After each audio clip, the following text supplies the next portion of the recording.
Today in the 21st century, most people have been taught that the dinosaurs roamed the Earth 65 million years ago and mysteriously died off after a comet hit the Earth. Somehow, over millions of years, the surviving dinosaurs then evolved into the birds of today. This idea, though taught in almost every school and major university, has not been supported with evidence from history or the geologic record. It gives no explanation for the vast fossil graveyards found throughout the world, nor does it explain how many kinds of animals found in the fossil record remain alive to this day. Is there a better explanation? Is there scientific and archaeological evidence that gives a simple explanation for what happened to the dinosaurs? In this documentary, you will be given evidence that the dinosaurs have always existed with man. You will discover that ancient man frequently wrote of interactions with dinosaurs throughout recorded history, and you will see evidence to verify this. You will also be shown evidence that there could even be some dinosaurs that have survived to the present day. Finally, we will examine one of the most accurate and trusted historical records known to man, the Bible. The Bible gives a far different version of what happened in the history of ancient man that caused the extinction of most dinosaurs. We will look at its claims in light of the evidence that has been presented in this documentary. Before we start, consider this. We all have beliefs and ideas about what we think is true. These are called our presuppositions. Sometimes our presuppositions are true and sometimes they are false. When considering evidence, it is very difficult to set aside the presuppositions that we hold and look at evidence with an unbiased open mind. Truth is sometimes very hard to accept, especially if it is contrary to what we have believed. Much of the evidence that you will see in this video has been ignored by modern-day science, but a close examination of the evidence will reveal some startling conclusions.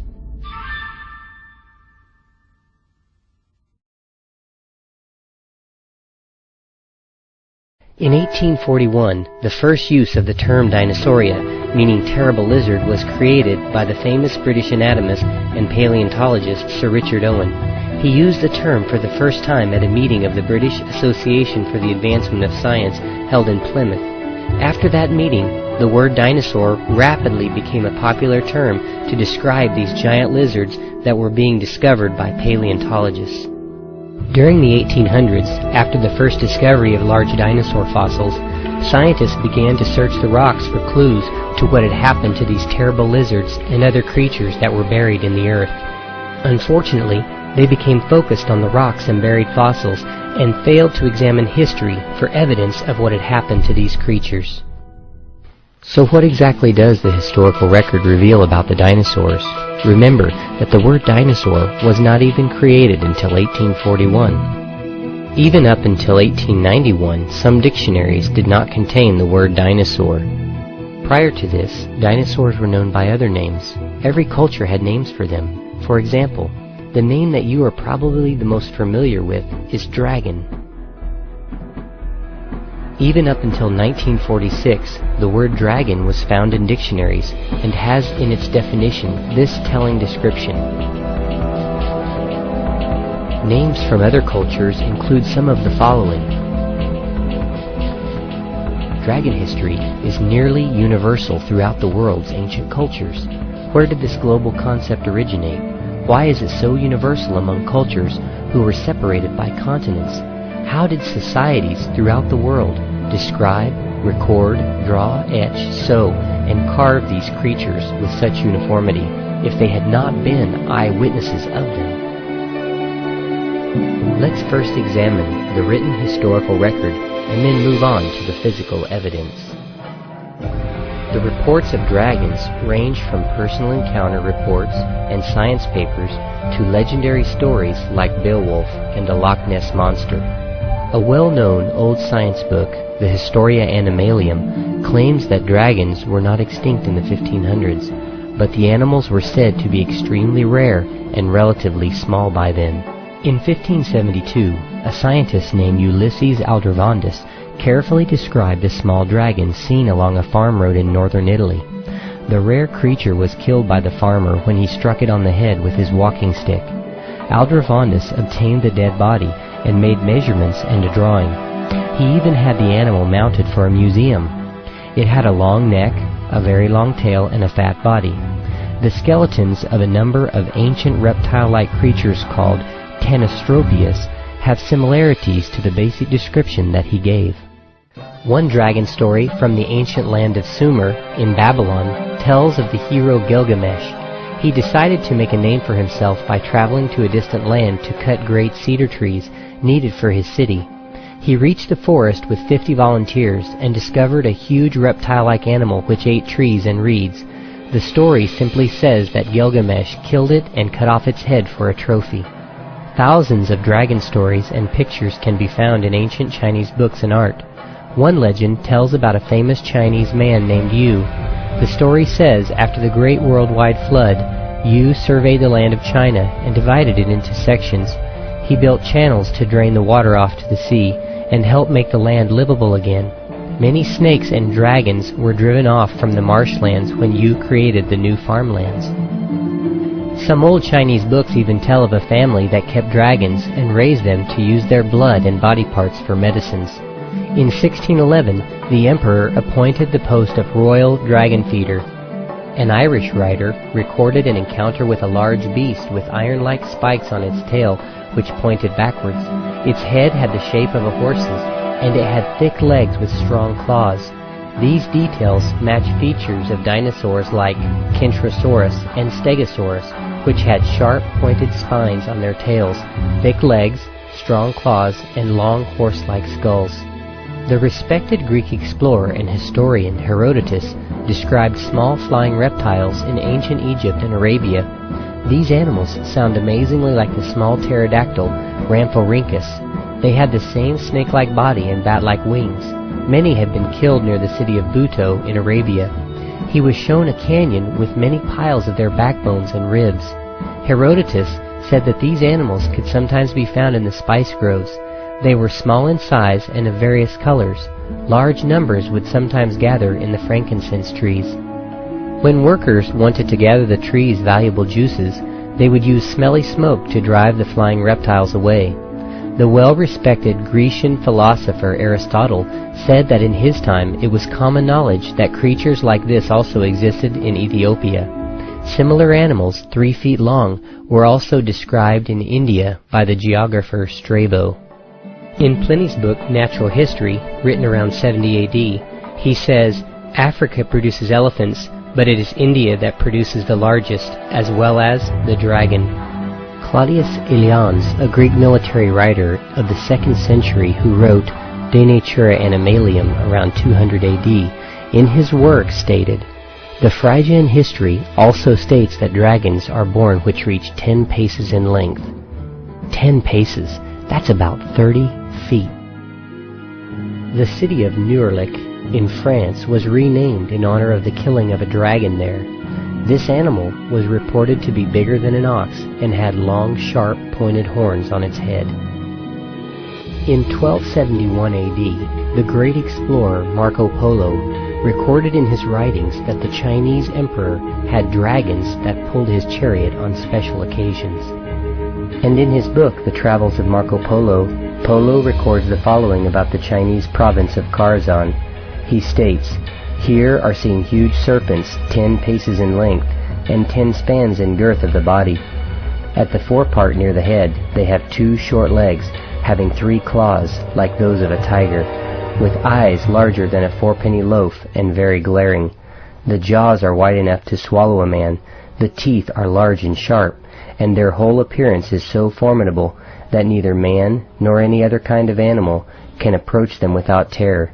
Others are met with of smaller size, being 8, 6, or 5 paces long."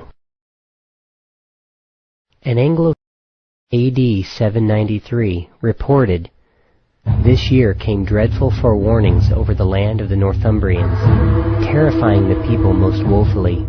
These were immense sheets of light rushing through the air, and whirlwinds, and fiery dragons flying across the firmament. Alexander the Great reported that when he conquered parts of what is now India in 326 BC, his soldiers were scared by great dragons that lived in caves.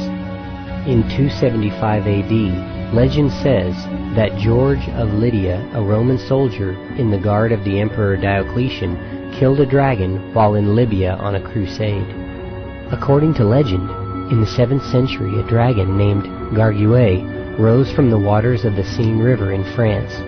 Unlike the typical dragons of mythology, this one did not breathe fire but rather was a water dragon. The monster proceeded to lay waste to the countryside around Paris.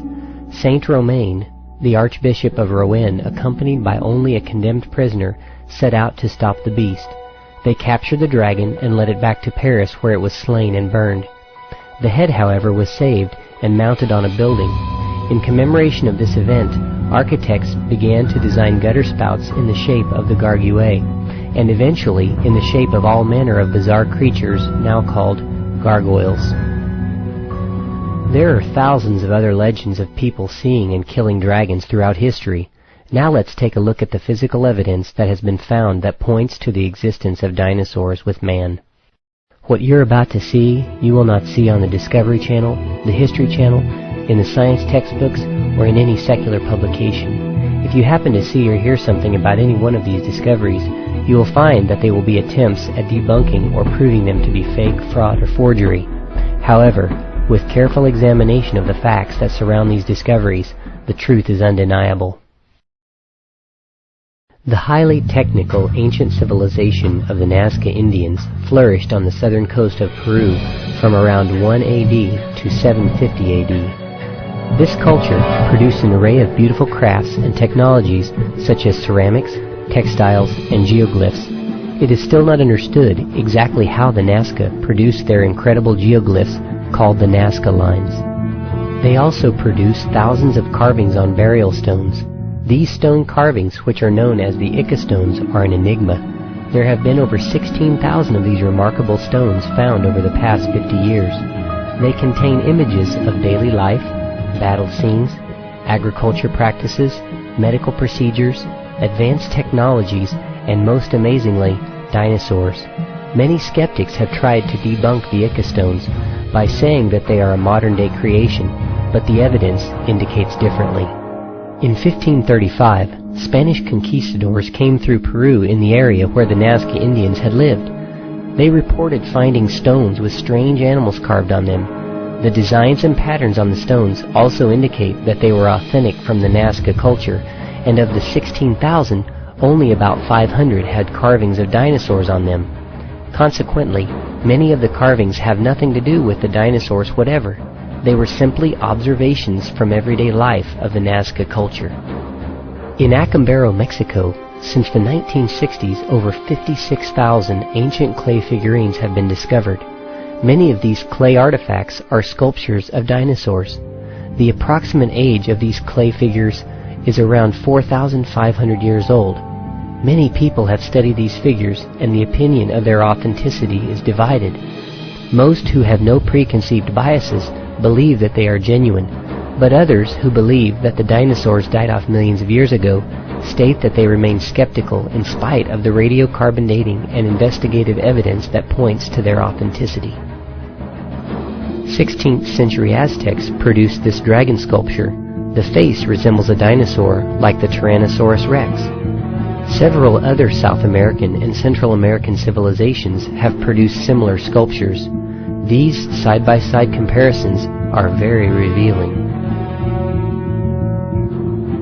These Central Andes artifacts bear a striking resemblance to dinosaurs like Tyrannosaurus rex and Ceratosaurus. And these Mexican figurines, created sometime between 300 BC to 300 AD, could be replicas of the dinosaur Ankylosaurus. China, an ancient land shrouded in dragon lore and mystery. The Chinese calendar, or zodiac, which was developed as early as 1000 BC, has on it 12 animals, 11 of which are alive today. But the 12th, the dragon, merely a legend? Or is it based on a real animal, the dinosaur? It doesn't seem logical that the ancient Chinese, when constructing their zodiac, would include one mythical animal with 11 common animals. A more rational explanation would be that the dragon, which is mentioned so often in ancient Chinese history, is now extinct or very rare. Here are a few examples of Chinese dragons that look extraordinarily like dinosaurs. Could this be some type of sauropod, like the Brachiosaurus? This Chinese pottery artifact looks very similar to the hadrosaur. And this 3rd century BC ornamental box appears to have sauropod dinosaurs built onto it as handles. This 2,500-year-old Chinese dragon closely resembles a creature like a diplodocus. Central Asia, with its dense rainforests and jungles, is home to many stories about strange dinosaur-like monsters, and the artifacts that have been found are quite revealing. The similarities that these monsters and dragons have with dinosaurs is undeniable, and coupled with the modern and ancient stories of monsters that continue to be seen in the jungles, leads many to believe that one day one of these rare creatures could be captured or killed. This 12th century Cambodian temple, constructed in 1186 AD, is home to a very interesting dinosaur artifact. The temple is covered with ornate designs and stone carvings on its exterior. This carving of a stegosaurus-like dinosaur was found on the temple wall.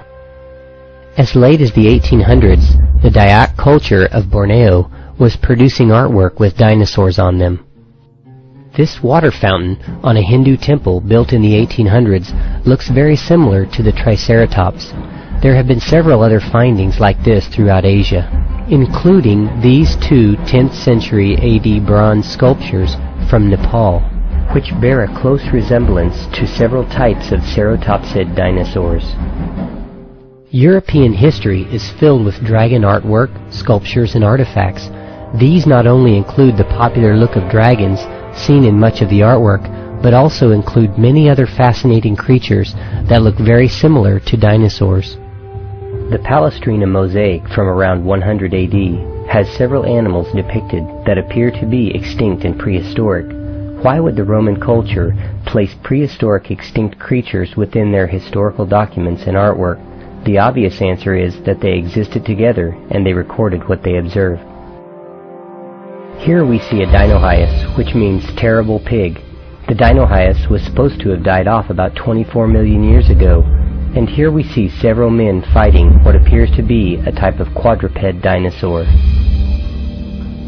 Found at Carlisle Cathedral on the tomb of Bishop Richard Bell, who died in 1496, are these 2 brass engravings.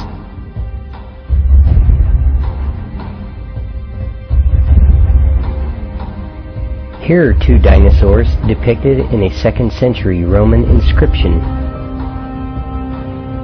The Thracians were a group of Indo-European tribes who spoke the Thracian language and thrived from 3200 BC to 500 BC. This Thracian helmet is adorned with an ornament that looks much like a Centosaurus.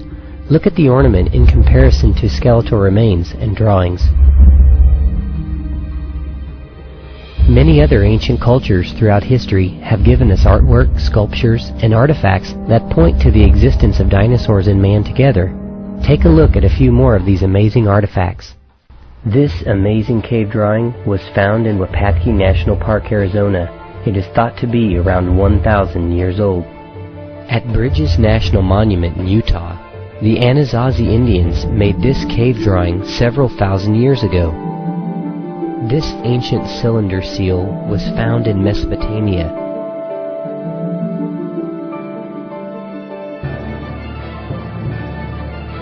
In a book by A.M. Myler, written from 1725 to 1727, recounting his travels from Rome to Jerusalem, then to Troy, Egypt, Syria, and Malta, are found pictures of many things that Myler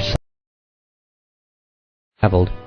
This is a drawing of something seen by Myler. It appears to be some sort of flying dragon. Much more likely, it was a breed of pterosaur. Indians in the American Southwest, and also throughout Central and South America, tell stories of the thunderbird that by description and some archaeological evidence could be a pterosaur or pterodactyl. And Indian prayer sticks that are used to this day have the head of a pterodactyl on them. This brief video touches on only a small portion of the physical evidence for the existence of dinosaurs with man, and at the end you will be given references if you wish to investigate further. Now that we have looked at the history, let's take a look at the present day and examine evidence for dinosaurs that could still be alive today. If there are dinosaurs that are still alive, and they have always existed with man, this means that modern scientists have made some serious errors regarding their interpretation of geologic and paleologic data. It also spoils the strongly held belief that the dinosaurs were wiped out 65 million years ago when a comet hit the Earth. So what really happened to the dinosaurs? This narrator and many millions of other learned people, young and old alike, believe the biblical story of the Great Flood tells their fate. The Bible says that Noah took 2 of every kind of animal onto the ark. If that is true, then Noah would have included young dinosaurs, which were much smaller than their older adult counterpart. The environment before the flood was very different, and this allowed both men and animals to live extremely long lives. All reptiles grow from the time they are born to the time they die, so a reptile that was 600 to 900 years old would have been an extremely large animal, a dinosaur. The younger dinosaurs would have been much smaller. It would have been logical for Noah to take younger animals for several reasons. They eat less, sleep more, produce less waste, and have a longer reproductive lifespan. All life on Earth, except for those on the ark, perished and was buried in the sedimentary rock layers that were laid down by this worldwide catastrophic flood. The vast fossil record that we see so consistently throughout the entire world today is proof of this worldwide flood, and interestingly, there are over 500 flood legends and stories from around the world. After the flood, Noah's family and the surviving animals began to repopulate the earth. Over time, the dinosaurs, like many other creatures, were hunted to near extinction. Many also died because of the Ice Age and extreme climate change that occurred after the flood. There would have been multiple reasons why the surviving dinosaurs would have been killed off by man. They were usually described as being ferocious and a menace to people. Also, they would have been hunted for food. And finally, they would have been hunted for the honor and glory of killing a ferocious creature. So where would we find very rare and nearly extinct animals which had been nearly wiped out by man and the harsh post-flood environment? It would be logical to look in places where man has difficulty reaching. The nearly impenetrable jungles and deep vast bodies of water throughout the world would be a good place to start. One of the most common dinosaurs that we find evidence for in our time is the plesiosaur or elasmosaur, which were types of dinosaurs that lived primarily in water. It would have been much more difficult for man to hunt down this type of creature due to its ability to live almost entirely in water. Also, it is believed that these creatures, as well as many other extinct reptiles, are nocturnal like the alligator and caiman, making them even more elusive. There are many reputable stories of people seeing or having brief encounters with water-dwelling dinosaurs. 3 of the most common in English-speaking countries are the Loch Ness Monster, the Lake Ogopogo Monster, and the Lake Champlain Monster. The Lake Champlain Monster, or Champ as many call this creature, is regularly seen in the waters of Lake Champlain in upstate New York. It is likely that this is not just one creature that is being sighted, but multiple creatures of the same species that live in the waters of the lake. Lake Champlain is an extremely large glacial lake that is up to 400 feet deep in places. Thousands of people, dating all the way back to the Abenaki Indians, claim to have seen this creature. The first recorded sighting took place when Samuel de Champlain came upon the lake in July 1609. During this expedition, the French explorer noted in his journal these words: "A 20-foot serpent with a horse-shaped head and a body as thick as a keg." The most famous of the Champ encounters was in 1977 by a woman named Sandy Mancy and her family. She took this photo and watched the creature for more than 10 minutes. In an interview, she stated, "I know that what I saw was a dinosaur." A man named Dr. James Miller from Norfolk, New York, was a sergeant in the U.S. Air Force stationed at Plattsburgh Air Force Base in the summer of 1983. He and 3 friends were in a canoe on Lake Champlain when they saw Champ. They said, "It looked like a huge serpent moving up and down, not side to side like a fish. It was more than 30 feet long." They watched the creature for over 15 minutes. Lake Okanagan An 80-mile-long lake in the south-central interior of British Columbia is home to a creature that has been named Ogopogo by the local people. Archival records of Ogopogo's existence go back to 1872, and sightings have been reported regularly up to the present.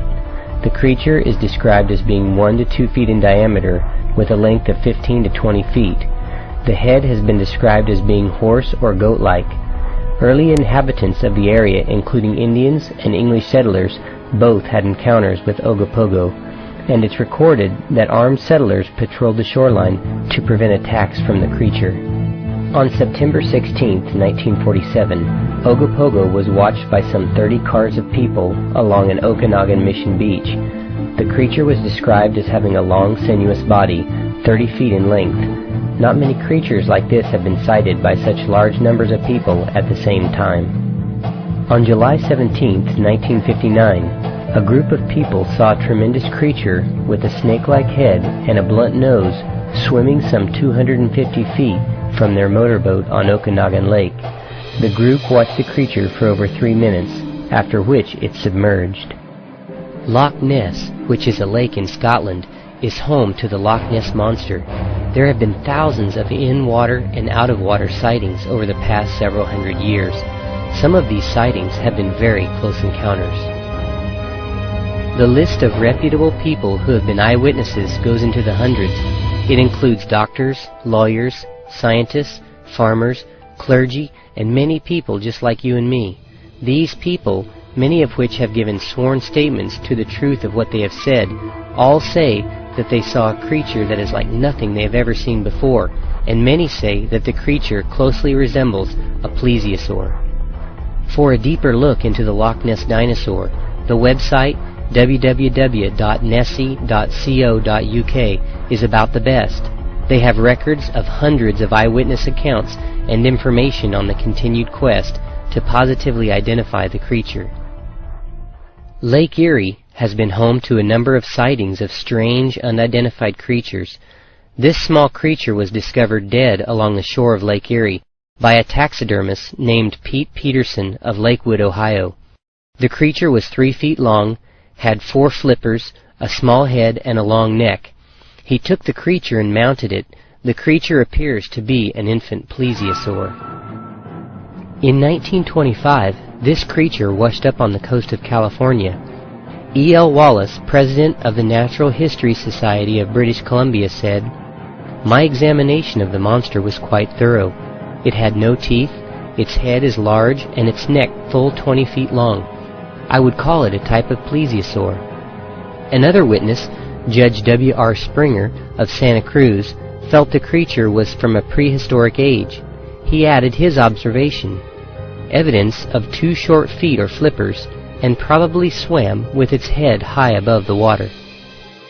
During the 1930s and 40s, such creatures were spotted many times by fishermen of Monterey's sardine fleet, with one account stating that it was witnessed by one boat's entire crew of 12 men. There have been thousands of confirmed sightings of very large, long-necked, serpent-like creatures from the United States, Canada, Scotland, Russia, Norway, English Channel, Brazil, Japan, China, and Sweden. Several unidentified dead creatures of similar description have also been found. Skeptics make excuses for such sightings, but the evidence still remains. The sheer number and also the valid testimonies of people of reputable character make these sightings hard to deny. So the African Congo is the largest swamp in the world. The Likawala Swamp is 55,000 square miles in size. This should give you an idea of just how big the swamp is. The swamp is 80% unexplored. Very few civilized people venture into this swamp because of the harsh conditions. But tribespeople living around the swamp say that there are several creatures that live there that are apparently living dinosaurs. When they are shown pictures of different dinosaurs, they identify without hesitation the Hepatosaur and the Triceratops as creatures that they have observed in the swamp. The Hepatosaur that was identified by the natives has the name Mokele Mbembe. The tribesmen say that the creature lives mostly in the shallows of the swamp and is seen in the very early morning and at dusk. Mokele Mbembe is described as being mostly nocturnal and very territorial. Natives do not like to have encounters with this vicious creature. However, they say that they have killed and eaten the Mokele Mbembe before. Cryptozoologist Roy Mackal has explored portions of the African swamp and has written a book called A Living Dinosaur. The book details the regular encounters that tribal people have with the Mokele Mbembe and the search for evidence of its existence. This creature has been seen by many people, including African natives, explorers from the U.S., an African biologist, and government officials from the Republic of Congo. Unfortunately, because of the harsh environment and the dense swamp, no high-quality pictures have yet been taken of the creature. Around the same region of the Congo, the people tell of a creature they call Ngobu. When the natives are shown pictures of dinosaurs, they identify the creature as being very similar to the Triceratops and the Styracosaurus. It is described as having 6 horns and is known for killing elephants with them. Across the globe in South America, a dinosaur similar to Mokele Mbembe has been seen. For over 200 years, there have been reports of people seeing large reptile creatures that look like the extinct dinosaurs of the textbooks. In 1907, Colonel Percy Fawcett of the British Army was sent to mark the boundary waters between Brazil and Peru. Colonel Fawcett was an officer in the Royal Engineers and was well known as a meticulous recorder of facts. While in the Madre Swamp, Colonel Fawcett saw an animal he believed to be a Diplodocus. He also stated that stories of a creature that looks like the dinosaur Diplodocus were confirmed by many of the tribes east of Okale. Pterodactyls, flying reptiles which were thought to have gone extinct over 65 million years ago, are seen in many parts of the world today and in the recent past. Many legitimate reports have been recorded over the past 200 years. From San Antonio, Texas, to South America in the Amazon rainforest, to the islands of Papua New Guinea, people are still seeing these winged reptiles. The creatures have various names in different places throughout the world. In Papua New Guinea there are 3 known species, which are called ropens, indava, and sekebale, and in the Congo they are called kangamato. These creatures are nocturnal and seldom seen during the day. This has been confirmed the world over. However, there are still a few sightings that occur during the day. The ropen of Papua New Guinea is seen occasionally by the native people. They say that the creature looks like a flying reptile with no feathers. When shown pictures of different birds and dinosaurs, they identify the ropen as looking very much like the pterodactyl. The people of New Guinea say that the ropen is a meat-eating, flying reptile that is mostly nocturnal. Its abdomen glows as if it has some sort of bioluminescent bacteria present in its intestines. In South Africa and Ethiopia, the natives describe a creature similar to the one seen in Papua New Guinea. They call the creature kangamato. It is often seen in the jungles of South Africa. They are described as being featherless and nocturnal. One account from 1923 from Frank H. Melloland, an explorer and author, states that he collected reports from natives of an aggressive flying reptile they called kangamato. He said that the natives were occasionally tormented by these creatures and described them as being featherless with smooth skin, having a beak full of teeth and a wingspan of between 4 and 7 feet. When shown illustrations of pterosaurs, Melloland reported, quote, "Every native present immediately and unhesitatingly picked out and identified it as kangamato." Another account was given by Montana resident Dwayne Hodgkinson. Mr. Hodgkinson was in the Army in 1944 and stationed in New Guinea. While out on a trek to one of the local villages, a friend, a local guide, and Mr. Hodgkinson observed a very large pterodactyl take off from the ground and fly through the air. Mr. Hodgkinson states that he knows what he saw was a pterosaur, and this is a composite sketch of what he says he saw.